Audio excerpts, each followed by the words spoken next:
Yes, hi. I'm wearing my Star Wars bracelet, by the way. This is my favorite Ralph Tresvant song of all time. Money can't buy your love. Unless it's the right amount, right? Just kidding. Just kidding. How are you guys doing? Who have you got? The real TJ Fluid. What's up? Lady K, 771 Big Trip 20. Welcome, guys. Good to see you all.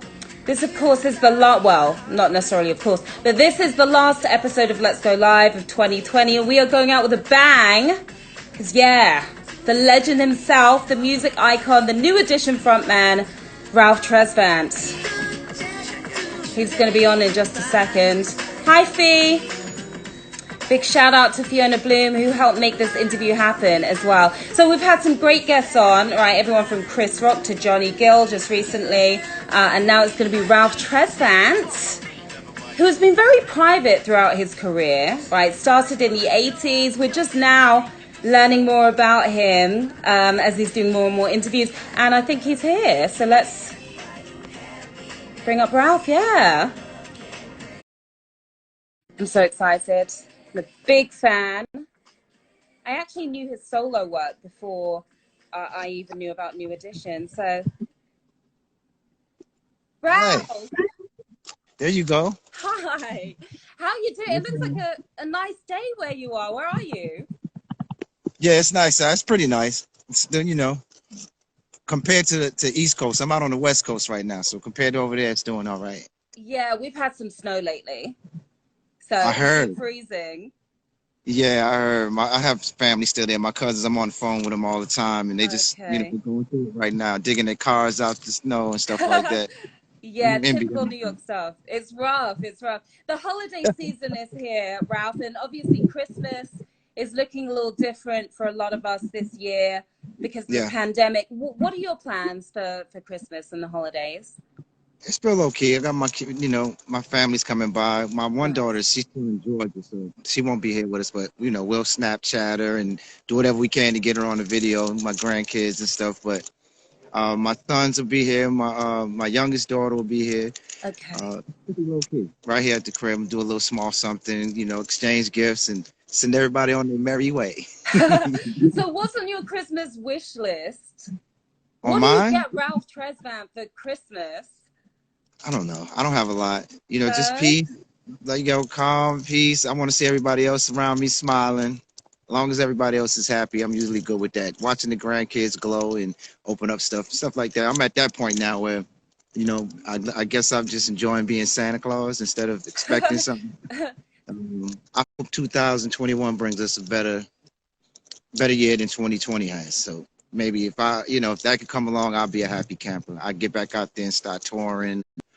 Just seeing some of the fans and seeing some of the people that go in and talking to some of the people I haven't seen in a while, I think that would be a good gift. But overall, like material things, like you said, I've had a little bit of everything at this point, so I don't need much. How much do you miss touring? Man, I miss it. Oh, I just miss it. I Yeah. miss it a whole. That's like the biggest payoff to being an entertainer or the type of entertainer that I am. Yeah. It's like being a basketball player and not being able to step on the court, to play basketball. It's Yeah. really that difference. It's why I do it. That's why I got into it. I love seeing the ladies scream. I love seeing the I'm just doing the choreography, and I just miss that whole.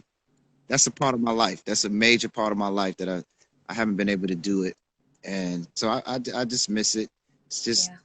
Like I said, it's like a basketball player not being able to walk on the court and do what he does. I can't walk on my court right now and do what I do. So Yeah, yeah. Well, I think the ladies are screaming in the comments right now. So it's sort of the next best thing. I see them in there in the comments. What's up, ladies? What's up, fellas? I see all y'all, man. Good to see everybody. Hope y'all Everyone having loves you, Ralph. Everyone loves hope y'all you. having a fun So, holiday. what I do on the show, I do something called the 10 in 10, right? 10 random and revealing questions that are going to keep you on your toes. They're not all Okay. completely random, but some of them are. So you never know what's around the corner. Are you ready for your 10 in 10 challenge? I'm ready. Let's get it in. Oh, let's do it. All right. I like that. Okay, so question number one, complete the sentence. I give the best blank. Hi, Stephen, by the way. I give the best blank. Oh, I give the best advice. Okay, okay. Yeah, What kind of I give the best. advice? Yeah, I Relationship think. advice, business advice? Yeah, it's usually advice that I've taken from myself. I've gotten from somewhere else. So I'm a student of learning. So I like passing those things on. So every time I learn something, I feel like I have something special to pass on. So I give some good advice. I also Yeah. give good hugs. My hugs are pretty good, I was told. And we've all been missing hugs. Yeah, exactly. Like we don't hug these days. So No, we can't do that. You got to hug with spacesuits on right now. yeah. So Ralph is the guy to go to if you need a hug, everybody. But you knew that Yeah. already. Okay. So question number 2. What's your biggest fear or insecurity that you've ever had to face in life? We're diving right in here. Your biggest fear or insecurity that you had to tackle head on? Biggest fear slash insecurity. Hmm. Biggest fear is something happening to my children. You know, Yeah. something terrible happened to my kids, and I just want to protect them from it. I think all parents do. You just want to see them grow into the better versions of you as possible, and just making sure that they have a happy, pleasant, wonderful trip on this planet. I think a journey on this planet. I fear that that won't happen. I think that's one of my biggest fears, that they won't be able to experience the big things in life. But um, as far as personally, I'm not afraid of the dark. I'm not afraid of the boogeyman. I'm not afraid of scuba diving. I used to be afraid of flying. At one Did point, I you? didn't like getting on planes. I didn't like that at all. That was going through airports was like walking the Green Mile for me. I just couldn't stand it. But I've grown through it. I faced it because I had to do so many shows and got to be somewhere overnight or the next day, so I Yeah. had to jump on it. And now I'm pretty cool with it. I get in there and I fall asleep and I wake up on the other side. So that must have been so tough. Like when you were a new edition of the early days, were you dealing with that as you guys were going on tour? Absolutely. Yeah. Absolutely. I stayed on the tour bus, mostly like the guys in between. If there's a 3-4 day break between shows or something, they would fly to the next city or fly home and then fly into the next city. I would stay on the tour bus and just roll with the bus driver from city to city till we get to the It was just you and the bus driver, and you turn up like 3 weeks later at the exactly. location. That was me. That was how I got down. I mean, it's just fun. I like being on the road in that way. I like being literally on the road in the bus. That you're sitting beside the driver. He's telling me about all of the different um, landmarks and things going on up and down the highway and what's there. And I just like that kind of thing. So I had a good time just staying on the bus. Was it always the same driver? Most of the time, we try to take the same driver out. For Okay, many years, okay. we had the same driver, or same couple of drivers. But for the most part, these days, it's been changing up. Yeah, Mhm. yeah, I bet.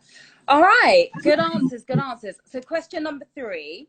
If you had Yep. to choose A or B out of this situation, these two situations I'm going to give you, and you would get the same amount of success, same amount of money, but which one would you go for? Either A, focus completely on your solo career, no more New Edition, or hmm B, only New Edition, no more solo music. If you had to make that choice, what would it be at Tough, this point in your career? Sharon. That's a tough question. That was pretty good. I knew it would Um, be. I don't know how to even answer that one. Yeah. Um, I think it would be, realistically, I've had the best time of my life being a New Edition member, and the camaraderie of being out there with the other guys, grown up out of the projects as little guys into men. I don't think I would change that for anything. So I got a chance to still perform and still do what I would do as a solo artist, even through New Edition. Yeah. So I think I would pick New Edition, to be honest with you. So even now you'd go with B then. I'll You've be A. always, yeah. And I think that makes you really special because when you look at other groups and the lead singers, their plan oftentimes most of the time is okay, start with the group and then focus on the solo career, but you've always been about the group and you've talked a lot about it. But why do you think that is? Like, what's, you just prefer the group dynamic, like being with a sort of family as you go about this journey, or I think what? it's what started it on for me. It's what I started out in the industry as. I always Yeah. when I got into being a professional artist, that's what I got into. I got into it with them guys.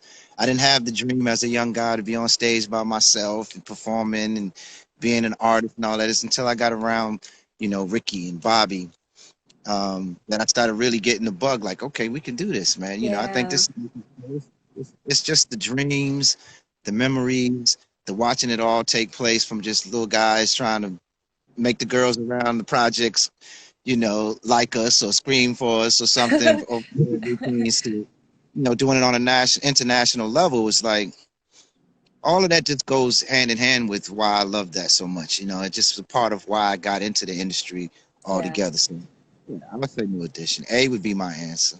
Okay, okay. Does it still feel the same way, like hearing the lady scream for you? Yeah, it does. Yeah. Absolutely. Yeah, it feels good because it's been years, and that could have been died out a long time ago. But my ride is a New Edition fans and Ralph Tresvant fans. They like no other fans. I say this all the time, like Yeah. no other fans on the planet. And I've been around a lot of them. I watched the Michael Jackson fans, the Prince fans. I watched the Beehive. I've watched all the different, but after all of these years, to see them still coming out, and they support everything, from the solo artist, the solo acts to New Edition, and the movements that we make as a team. I mean, everything in between. They've been there for us. So yeah, I still enjoy it though. It's a part of my life, It's just what we do. Yeah. So I think it's the reason why I still get up and go in the studio and try to cut another record and see if I can do it and pull it all off again. Yeah. It's thinking about them in concerts, thinking about how they're gonna react to it, they hear it. That's all the stuff that keeps it going. That's so awesome. So awesome. Okay, so question number 4, the New Edition story, obviously a smash hit show on BET in 2017. I just watched your documentary, A Closer Look, on UMC, Amazon Prime, and I loved it. It was a real deep look at your life and legacy.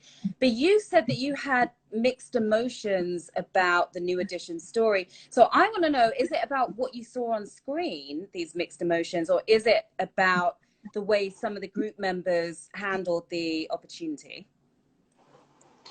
To do the New Edition, when the story came out, I had mixed emotion just about the promotion, the way it was moving. Got Because it. during the run, it was supposed to be what I thought was everybody putting all of the individual stuff down and let's go into a real New Edition run with the new record. Um, just New Edition as the only thing we were all going to be working on at the time. And some of the other members were still working on other things and cross promoting during it. And it just became one of those things to me that I didn't have nothing against it. But at the same time, I felt like we didn't put all of our time and effort toward just making that next New Edition run, which is what I was looking forward to when we started doing the movie. The star on the Hollywood Walk of Fame. It was just this big thing this time for New Edition to come back and do New Edition. And I don't think everybody was focused on properly capitalizing on just that. And that's what I had mixed emotions about. Overall, I enjoyed the run. I enjoyed watching the movie like everybody else. I wish we had more episodes. We could tell even more of the story or get further into the different personalities in the group. But overall, I thought it was a great story. I think we pulled it off pretty well. I wonder if that's a possibility, like a follow-up that does get deeper into the individual stories as well. That would be amazing. Would have been fun. That's what I was hoping. We could do another 5 or 6 episodes, maybe get a full 10 episodes out of it or so. I think we could have done 40 years of being in the industry a lot more justice. We could have done better at telling the full story, getting more into, like Johnny just popped on the scene to me, opposed to being able to really see what his walk was prior to getting into New Edition and how that felt trying to go from being a solo artist to being this member. I don't think all that got dealt with. And some of the stuff, even with the individuals, like some of our individual pursuits away from New Edition didn't really get addressed. Other things like us visiting Michael Jackson's home when we was little and what that whole experience was like. I thought that would have been a cool Yeah. story. And Bobby Brown apparently teaching him the moonwalk.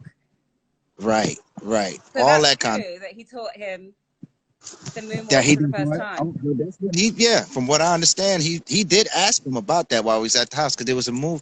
We was doing a moonwalk in the Candy Girl video. We did it in the She Gives Me a Bang and I think Popcorn Love video. Some of our early videos, Michael saw them when we was at the house. He inquired about him. He said, "Man, that move you guys are doing in there, He asked Bobby about it. I don't know if he ever sat him, went to the side and actually started teaching him. I never saw that part, but I do remember Michael asking about that, and I do know that Jeffrey Daniels actually sat with Michael, and they spent some time with teaching him and making sure that he knew the move and all of that. But I think Bobby probably was the first one, or maybe one of the first ones that he had stepped to ask about that move. What was that called, and can he show him how to do it? Wow, amazing. Yeah. Well, you guys reportedly left a lot of money, millions and millions of dollars on the table by not going on tour Mhm. immediately after the biopic came out. But there's talk of a reunion now. We're all excited to hear if any progress has been made there. Like, how far Mhm. away are we? Because we're ready. We are so ready for that reunion to happen. I think it's we're in talks almost every day. There's people on the phone negotiating the best way to do it. There's some things we got planned. Just trying to pull them off and get the paperwork to a point where we can all sign off and get it popping. But definitely in the near future, I can say that very soon. 2021. Absolutely, Oh, absolutely. yeah. Probably into 2021 than all of us expected. Yeah. Hopefully, New yeah. Kids on the Block, are they touring with you? Johnny said We're something about hoping that's one of the yeah. big moves we've been trying to do for a while now. We've been trying to do this connection of the two biggest boy bands probably to come out of Boston, the Boston region, and under the same tutelage of Maury Starr. He put us both together. So it was just something that we wanted to try to pull off a while ago. Me, Johnny, and Donnie was talking about it. We actually did a song with New Kids at one point, and we were supposed to make the run during that record when it was released and all that, but it didn't happen the way we wanted to. So we're trying to talk about it again. Hopefully we can pull it off. That would be epic. That would make our 2021, I think. Just Nice. you guys without New Kids on the Block, but together, that'd be awesome. Yeah. Okay, question number 5. You're a rapper as well as a singer. Who are your top 3 rappers of all time? Oh my God, that's on the spot, on the spot. Woo. You have to answer. It's the 10 and 10 That's challenge. so man, like when you get into the different types, it's like almost like I have to break down genres and pick my favorites out of those, genres, whether it's commercial rap, whether it's conscious rap and being woke, or whether it's just party rappers. Yeah. But I can go all the way around the board, and there's always somebody that is hot. One of my favorite rappers is Black Thought from the Roots. Oh, I yeah. just think Black Thought's the way he spit, the things he talks about, the way he talks about it, he's just cutting edge. It's not too many people that can mess with him. So I would Absolutely. say as far as taking the game to different levels and being able to show that longevity, LL Cool J just stands out as a guy that he was able to make a whole lot happen with his rap career. Yeah. And he ain't no joke. He's proven himself in battle after battle against different cats who come against him throughout the years.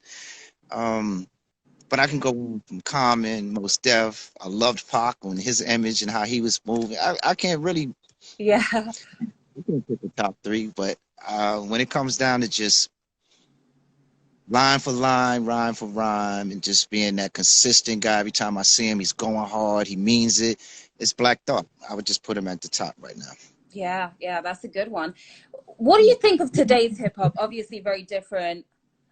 These days, you got trap, you got drill. Do you listen to any of that stuff? Are you into Pop Smoke or Migos or? Nothing about most of it, to be honest with you. Yeah. My kids introduce me to some of it, and I hear it every now and then through my sons, and I go, okay, he's cool. But it goes over my head. I think it's just a generational gap now, from me being able to understand why they flow the way they flow, what they're talking about, and how they dress. Everything is just different for me. I came up in a whole nother era of it. So I understand it. I respect it. Just like, my mother and father had to respect the artists that I loved when I was coming up versus Nat King Cole or James Brown and all the people that they grew up listening to as they were getting older. But yeah, it's not something that I go to and turn on in my car when I get in the car and I say, I got to put on this. What do you turn on in the car? Your own music? Do you play yourself when you're driving? I never listen to my own music. I play Really? my music when I finish recording it in the studio and I play it back to back, I play it a lot before it actually gets released. And once it's released, I don't even know it exists anymore until it's time to do it in concert or something like that, you know, or rehearsing it. But when I get in the car, it's old school. I'm still listening to the playlist from the 80s and the early 90s playlist when I get in my car. It's just throwback after throwback. Yeah. That just makes me feel good about listening to music, what I'm feeling. There are some artists like Drake and The Weeknd out there on here, and I love where they went with it and where they took the, you know, some of the younger stuff, some Chris Brown stuff even. But for the most part, it's all old school. It's all 80s, 90s, early 2000 type music. It's interesting because I asked Johnny when he was on a couple of weeks ago if he had to choose a seventh member of New Edition from one of the newer stars today, who would it be? He said The Weeknd, because he might be able to sort of give you a break, because I guess you guys have a sort of a similar cadence. Yeah, probably so. You Yeah. know, he has a nice voice. If it ain't gonna be him, it has to be somebody like that or Bruno Mars, someone Yeah. like that come in and do his thing. But outside of that, you know, I'm irreplaceable. You're totally irreplaceable, even with that. Okay, so this is one of my favorite questions. Question 6. Sensitivity, one of your biggest tracks from your 2 times platinum selling self-titled album, right? But on a scale of 1 to 10, how sensitive are you? Depends on the situation, you know. Okay. I think it was blown way out of proportions, thinking that, you know, somebody come rolling through my door or breaking through my window. It's not going to be a pleasant scene for anybody coming through that window, put it that way. But if I see somebody hurt, my mother, my grandmother, the girl I'm with, or something like that, I can be very sensitive in those situations to make sure they know I care about what they're going through and I feel them. I'm sensitive to things where it comes to people who are sick, who are hurting. You know, I just think that I don't have a problem showing my emotions in those situations. But at the same Would you say time, 10 in those I'd say situations? way up there, 9 to 10. In those situations, this is very high. I could feel a lot of pain. I feel a lot of people's pain. Yeah. I feel the old lady looking out the stoop. I used to do that a lot when I was young. I would see the old lady looking out the window in the projects, and I just feel her life. I feel the struggle and feel how tough it is. And I watched my mother struggle. That was part of the work I put in as a kid to make life better for her. I just feel for women a lot. I feel the struggle of women, and I just don't think I have to hide that. I don't have. That's not something I always felt like I had to tuck away. So I would say it's way up there, 9 or 10, probably. Yeah, love that. Okay. This is part B of that question. Money Can't Buy Your Love, my favorite Ralph Tresvant track. I Ooh, love, love, love that track. Have you ever tried to buy someone's love, or has anyone tried to buy your love? Uh, no, not really. Okay. Not really. If you're around me and I care about you like that, I'll shower you. I'll take care of you. I take care of everybody. Like on my Christmas list of things to get this year, all my kids, all my grandkids, you know, my sister, my brother, everybody that's close to me. Now I just look out for them. If I can do that, you know, I make sure they're good. So overall, if I love you and I care about you, I'll take care of you. You know, Nice, but it's nice. not trying to buy you. You know, I don't think that that's what it would be. I love that video too, by the way, from Mo Money, That Mo was, Problems. a good one. Thank you. I appreciate that. Yeah, yeah. All right. So Yo Baby Yo, another great track, which begs the question, what's the worst pickup line you've ever used? By the way, my cat is like making her way across this table, so if everything crashes down, that's why. But what's the worst pickup line you've ever used? The worst pickup line. Yeah. I don't know. I've never had to use no pickup lines. That falls back. I just walk up and I just look at him and go, hey, you know who it is. Hey, and that's it every time. I believe that. Pickup line. Hey, what you gonna do? It's me. Nah, I don't have a whole lot. I've never had, you know, a pickup line per se. I just talk to people, and you know, I've always been that guy. Since I was a little guy, I could blend in with you easily. It was at from the playground days to now. If you're into the same thing I'm into and I'm into seeing what it is, I can kind of just start the conversation from there. I've never had an actual pickup line, like, you know, all them corny You So know, Yo Baby Yo, that's not it. Yo Baby Yo's. No, that's not it. Actually written by the Tony wrote that. Raphael Okay. Sadiq, brother, Dwayne and them, they wrote that song for me for the house party track. So Yeah. it's never been something I've went up and said to anybody, Okay. unless I sing to them in concert. That's about it. Yeah, yeah. I just watched the clip as well of you in the movie. It was a nice little flick. I love that movie. Yeah, yeah. Directed by Reggie Hudlin, right? Who's my Yeah, old boss. Yeah, that's it. Mm-hmm. over at BT. It's a Yeah. good movie, Okay, so man. here's part D of that, the last part of this question. Love Takes Time from the Double Platinum Mm. album. How long does it take you to fall in love? How much time does love take? Oh, I don't know. I think I'm a sucker for love. Yeah, I Yeah. think I truly am. Uh, A month? yeah, Too soon? it takes a while. Yeah. I think I have to get to know you. I have to know you for a while to believe it. You Yeah. know what I mean? I can feel something inside pretty early. Yeah. I can always tell from the exterior stuff that, wow, I can kind of fall quick, Yeah. but then to really get to know you. So it takes some time. I mean, I just want to see if it's real. So Yeah. I have to really be around you a little bit. I mean, a lot of bit. I got to be around you for a while, and I got to really see how you interact with other people and how you treat your dogs and your animal. I got to see all kind of other things. You don't realize Yeah. why. You know what I mean? And once I see that, and it starts coming together, Yeah. it takes a while. It takes a little bit. Gotcha, gotcha. I think the average that people say is 3 to 6 months on Yeah, average. yeah. And even then, I'm still got one eye open, like, Yeah. let me see. Because some stuff can come out 2 years in. That's for sure. Exactly. Okay. There's a serial killer under there I didn't know about, huh? Yeah. Exactly, exactly. All right, question number 7. Your latest single, All Mine, featuring Johnny Gill. Absolutely love that track as well. This is Thank your you. first single, solo single, in 9 years. And then you've got an album coming out, spring 2021, your first album in 16 years. So tell me why you took the long break and why is now the right time to come back with the solo music? I just think it was time. Everybody's moving around doing their solo thing. It wasn't a plan. I've just been working the stuff that's been out there already. I just been still living off that, working that, performing those songs, enjoying that. Then I had children. I was raising the kids and dedicating time to make sure that I was able to put as much time as I can in whenever I could with them and not overexerting myself in the music side of that, on the entertainment side of things where I couldn't participate in football games, parent teacher meetings, whatever it might take, all those things that it takes to really be a great parent. Um, so just balancing it all out. Now everybody's grown, everybody's out there moving and shaking on their own, and I felt like it's a great time to come out there. The rest of the members are all up and running as individuals, as solo artists, with in a real way. They consistently doing shows and putting out music. So I said I better get back on board, man. And Yeah. so that's why now.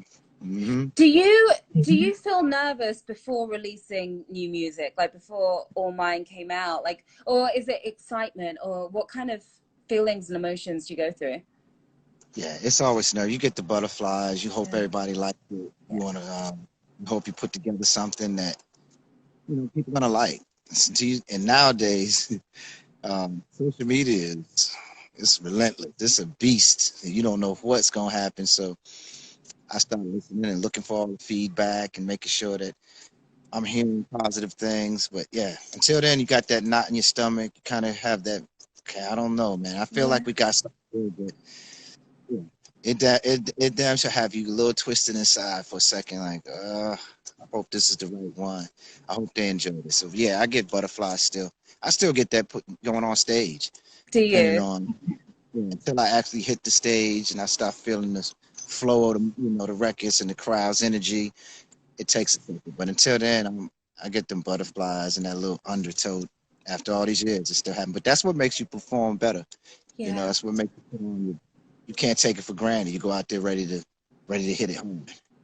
I know you said that you used to, when you went on stage, you would picture being in your living room and performing to your family members. so that you didn't get stage fright. And that obviously worked well for you. That's right. That's exactly what I do. I still do that to a degree. It's not as bad as I used to because now I feel as though all I got to do is because there's hit records now. And I feel as long as the band is playing it right, the lights and all that stuff the power doesn't go out and all that kind of stuff, it's going to be a great night. All we got to do is run through what we've been rehearsing and it should be fine. But early on, just to stand in front of those many people, I had to block them out. I had to put myself in a situation that was more comfortable, and being in my living room or over one of my uncles or aunts' houses, performing for them was a comfortable. It was more of a comfortable place for me. Yeah, yeah. Much more at ease. It relaxes me and gives me less pressure. Yeah, yeah. No, that's a good strategy, a good technique to use. What's the name of your album? It's coming out spring 2021. Do you have a date set yet, and do you have a name? I don't have the date. I don't have the name. I still don't even have all the songs. I'm still working on it. So it's toward the end of it, and I try to summarize what it feels like this album is talking about. So overall, it'll be something that's reflective of a part of me that I don't think people have seen yet.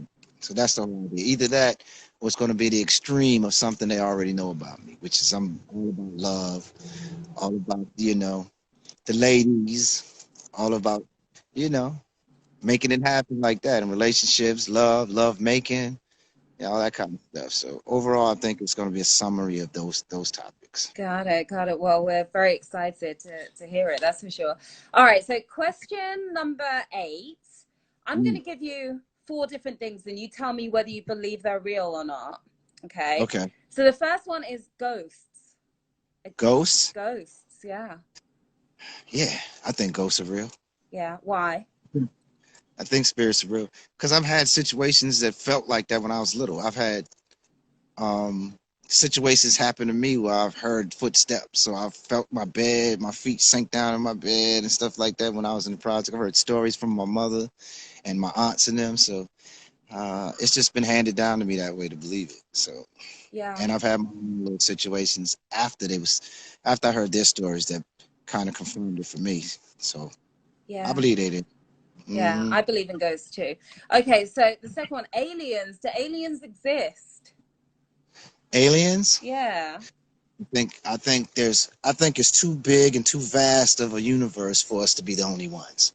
That's what I do feel. I've never seen an alien personally or anything like that, but I do believe there's something more to all of this than just us. Even if it's interdimensional or some sort of dimensional thing going on. There's something else happening that the ancestors and all the ancient ones used to talk about that we kind of let slide over our head now. But yeah, I believe there's something more to it than just us. Yeah, good answer. Okay, heaven. Do you believe in heaven? One more time. Oh yeah, absolutely. Yeah. I believe there's definitely a heaven. I believe that all my loved ones are sitting there right now waiting for me to return one day. Yeah. Yep.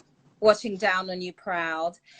Okay, what about soulmates? Do you believe in soulmates, a soulmate? Yeah, I do. You do? I really do. I believe that everybody has somebody that's just perfect for them. How you find that person, I don't know if there's a shortcut. You just gotta go through all of these crazies before you get to that one. There's gotta be a shorter way or a more certain way to know if you're dealing with your soulmate. But I believe I believe they exist. Have you found your soulmate? I believe so. Yeah. I thought I found my soulmate twice. Yeah. It didn't work out how I wanted it to. So yeah. Sometimes we don't know that we found that person. You know what I mean? And take it for granted or might not really know how to nurture it properly. But yeah, overall, I believe I'm in a good place. Yeah, good. Okay, question number 9. So your first solo project, Living the Dream, right, back in the 80s, we never got to hear it. So talk to me about that first solo project, and is there any way we'll ever hear that music? What was the vibe of the album? And then you can tell us the story as to why it didn't come out, because I know you ended up working on the new Edition album. But tell me about that vibe and if there's Like, do you still have it somewhere? I don't. I don't have a copy of it. I don't know what happened. The masters, when my mother passed, were stolen from her house. Oh, wow. And so they're floating around in La La Land somewhere out here in the world. But the album itself it was like Teddy Swing before Teddy Swing. And before he came with that swing sound he was doing. Big band, horns. It was a really big sound, but it still had a urban street swing, swag about it. I feel like it was an album that had I released it, I would have blew through the roof in a way that as a solo artist, nobody had a chance to really see me jump out there as. But that was the vibe of it for the most part. It was real funky, heartbreak hotelish, with Mm. horns, meet the streets, a little bit more hip hop, and and what was going on as far as the rap scene and just the city scene at that point. It was incorporating a lot of that in there. Still had a lot of love ballads and dealt with that as well. I was talking about stuff like my car. I had just bought a Porsche. Had a song on there called Porsche that I was just talking, a little youngster, was talking all this junk about how fly that car was. What was the name of the song? What was it called? That song was called My Porsche. Okay, okay. It was named after my car. Nice. I did that. I mean, had Living in the Dream was on there. You'll Be the Only One. All Night Thing. My Innocence. It was quite a few songs I remember on there. Song called Together that was like a makes me want to holler slash bring the world together type song. It was a pretty nice song. Could you Um, ever, do you think you could recreate it? I've thought about it in the past. I've tried to go back to the producers and try to see if we can recreate that magic. It's just something about when you do it the first time, Yeah. it just never seemed to have the same energy. And also times had changed with the swing at the time. The swing I was on at the time wasn't out there. And after like Tony Terry's lovey dovey feeling and some of the stuff that Teddy Riley started doing out there, it was out there at that point. So it's like Yeah. not as unique and it's fresh to me anymore. So um, Yeah. I was hoping that one day I could find it or do it in a way where even some of the old cassettes, I think they was on cassettes back then. I don't even think CDs was out at the time when I was recording that. I could find them and do like a unreleased version, unreleased tracks from Ralph Tresvant type thing, and just let the world hear that project because I thought it was epitome of what I was doing at the time. I was in the middle of my voice growing and changing, me trying to stretch what I could do as an entertainer and stuff. It was a great project, but it didn't come out because we ended up having to do the Heartbreak album. Yeah. MCA wanted me to do that album, and they told me that it would drop the Living in the Dream album after I did another New Edition album, which never happened. Yeah. Wow. Did Bobby Brown's album come out the same day as Any Heartbreak? Is I that don't know if it was the correct? same day. I don't know if it was the same day. I know it was during the same time frame though. Yeah. And his album was killing our album. He was killing us on the charts. It was Wow, like, really? Yeah. look at Bobby is smashing the game. He had those type of things, man. He had that swing I'm talking about that was on the Living in the Dream album. Yeah. So he had an edge and a drive. That's where everything was going with the hip hop and the streets and the rap music and him merging those worlds on his R&B project in a way that kept it R&B but merged those, you know, the urgency of it and the newness of it. That's what his album had on it that I just felt like we didn't do enough of that on our album at the time. Though we had some good records and a great album, the Heartbreak album was, but that little edge that was back to the projects we all come out of and the music we all listen to when we get in our cars and where the music industry was going. I don't think we had enough of that on it to kind of compete with the type of numbers he was doing and Guy was doing at the time and all that kind of stuff. It was a bigger movement. Wow. Tell me if this is true, because I read a report that your former manager said that you actually had vocals on Bobby Brown's album, on Every Little Step, for example, on the Don't Be Cruel album, and that you sort of stepped in for him at times. I don't know if you can talk about it, but I listened to Every Little Step and I'm like, that does sound a little bit like Ralph in parts. So is there any truth to that? Not that I know of. You know, I know we was that song was actually a song we were supposed to do. It was Okay. submitted to us during that same Heartbreak album, but it was at the end of the album. I don't remember if we actually went in and started recording it. We might have, but I don't remember going in and actually starting the song because what they said was there was a lot of I was still in the backgrounds, Yeah. and if that was the case, it was never told to me that they left me in the background or anything. From my understanding, they did it all over again with Bobby and Babyface and them. But yeah, the short answer to that would be no. I don't think so. I don't believe that that's real. But Got it. I know we did get the song first. Whether we started recording it and it was like backgrounds already on it that they could have left on there or not, that I'm not sure of. And I definitely didn't do any leads that's doubling or pretending to be Bobby on it. That's all Bobby. Gotcha. Okay, thanks for clearing that up. Last question number 10. I think we have to keep it short because I know you have another interview after this on Fox Soul, so everyone should go check that out too. What is the biggest lesson you would say, because you said that you give great advice, right? What's the biggest lesson you have learned on this journey called life, and what advice do you have for us from that lesson that you learned either the hard way or the easy way? I mean, you know, I've learned a lot. I started since I was a little boy, and it's a lot of years of learning and going through goods and bads. You know, the roller coaster of this industry has been nothing but a big teacher for me and all of the guys in New Edition. We've all learned a lot throughout the years, but I think overall, one of the biggest lessons is to never give up. You know, and in the meantime, while you're pursuing your like, it shouldn't be something that you look at as I have to get this thing I have in my head accomplished, or I'm never going to be happy. I'm never going to enjoy being here on this planet. You got to enjoy the journey. You got to enjoy yourself now. Make the most of right now while you strive for your dreams, while you try to become more.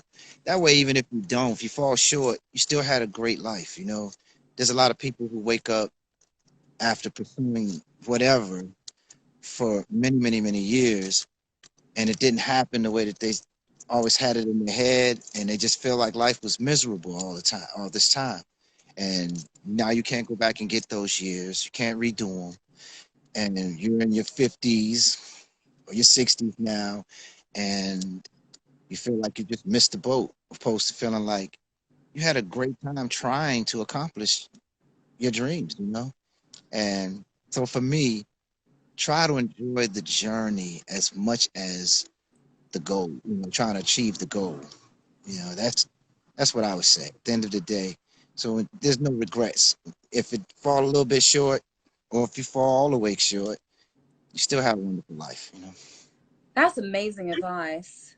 That's such good advice that we can all learn from. Thank you so much, Ralph. You completed the 10-10 challenge. Yes. Hey, that was painless, almost. It was a couple in there. I was like, "Whoo, how am I going to answer that Yeah. one?" But no, you did Those good. You did good. great Thank you so much. questions. Oh, go on. Sorry. No, I said great questions. I loved it. Oh, thank you. Thank you. We loved it too. We really did. We're going to be looking out for the new music early next year and the full album. We're excited about that. And of course, we'll be watching you on social media to see what's next as well. Absolutely. And new editions coming too, so look forward to that. We all Yes. so we got some fun things going. It's not over yet. We're still planning on keeping this car going as long as we can. So It better not stay be over. And thank you as well for making such incredible music that's become the soundtrack to, you know, part of the soundtrack to our lives. I mean, I was in the UK as a kid with my brother playing Sensitivity and Money Can't Buy Your Love and Yo Baby Yo. And so, you know, even in the UK, we grew up on you. And that was even before New Edition. I heard your solo stuff. So thank you. We really love and appreciate you. Thank you, Sharon. You know, before I came on there, all the guy friends was inside of my DMs. Like, man, that girl you about to do the interview with is fine, Riz. Who you got to introduce me? It's like, yo, Oh, get out of my DM with all of that. But yeah, I just want to say that because there's a few cats on there. I know they watching right now and they know who I'm talking about. I ain't gonna call you out, but box with all that mess, guys. That's crazy. it goes down But in the DMs, as they say. It goes down. exactly. They hook me up like, man, you got to hook me up. See if you can introduce me. It's like, get out of here with all that, man. That's funny. Well, thank you so much, Ralph, and you guys, thank you for watching. We really appreciate it. Happy holidays, happy Christmas, happy New Year, and you'll have to come back on when you announce the reunion and the solo stuff. It's a done deal. You let me know when. I will be back. Thank you for having me. Thanks for being here. Thanks so much, Absolutely. Ralph. Have a good one. Bye, y'all take care. Bye, everyone.